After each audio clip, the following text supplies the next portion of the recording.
It affects millions of people. At Albany Surgical, we're committed to a multidisciplinary approach to breast cancer and breast cancer prevention. Coming to Albany 2 years ago, I found that the weekly meeting sometime was difficult to make, but what I found was it really benefits the patients in a way which you couldn't imagine, because when you're talking to them, you get to tell them personally, oh, I just discussed your case an hour ago with your surgeon, with your medical oncologist, with the genetic counselor, with the radiologist and the pathologist, and we were able to come up with a pretty good idea for your treatment plan.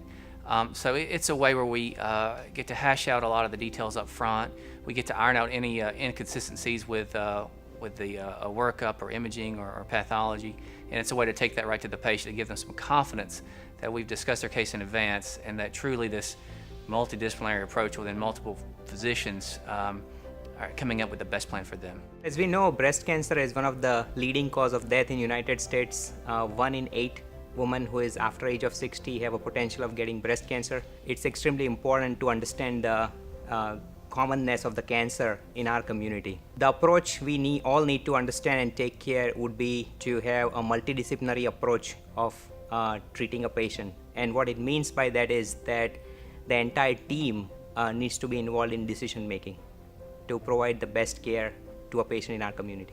With our team approach, we sit down with the oncologist, with the radiation oncologist, and with your surgeon, and we talk about your case and we find the right treatment for you. We talk about the options of chemotherapy should you need it, we talk about the options of hormone therapy should you need it, and we talk about the options of radiation and should you need it. Also, we talk about your surgical options and what's the best approach for you. We've expanded our breast conservation program to some degree.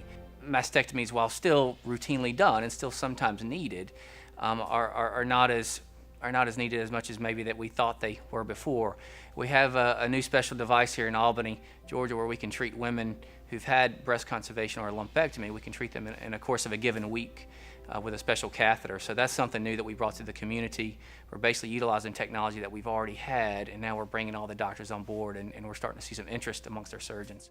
As a group, we have something called a tumor board at Phoebe Cancer Center, where we value the opinion of surgeons, surgical oncologists, radiation oncologists, medical oncologists, and not only the doctors, but there's an entire team of social worker, patient navigator.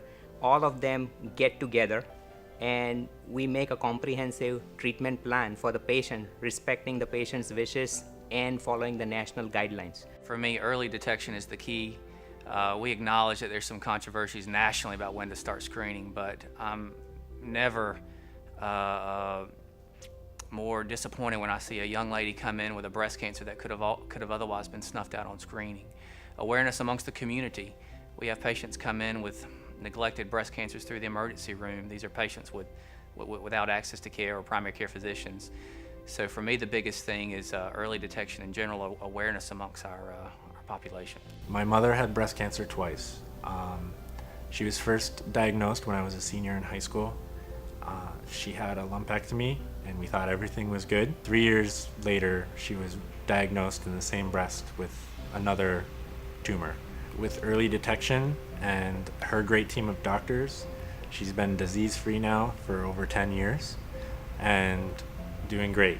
She still regularly has her breast exams, she still regularly has her MRIs, she sees her oncologist once a year. It's really important, and I can speak to it through personal experience, that early detection with breast cancer can be a curable and treatable disease. There's this myth that only elderly people get cancer. It's cancer is a disease of those who are older. Well, that's not true. What I get personal satisfaction in through different means of treatment, surgery, chemotherapy sometimes, radiation sometimes, we're able to cure that cancer. And already in my early practice, I'm seeing some patients 2 and 3 years out who are doing well and cancer-free. So that's my personal satisfaction, being able to examine them, review their mammogram with them, and let them know, hey, we're looking good. I'll see you in 6 to 12 months. When we as a doctor treat the patient, we are very passionate about the outcome, and that outcome we call as, would my patient be cancer-free for good? And essentially, based on all the progress we have done in last few years, it is extremely gratifying to us when we treat the patient and the patient is 5 years out, 10 years out. I've been in practice for 15 plus years here. When a patient comes and sees me after 14 years saying I'm cancer free, that's a whole different level of eternal satisfaction and emotional peace. Everyone knows someone who has been affected, at least with breast cancer, or a family member. So it's a good time to think about where we come, where we're going, and to remember the things that are important and our loved ones.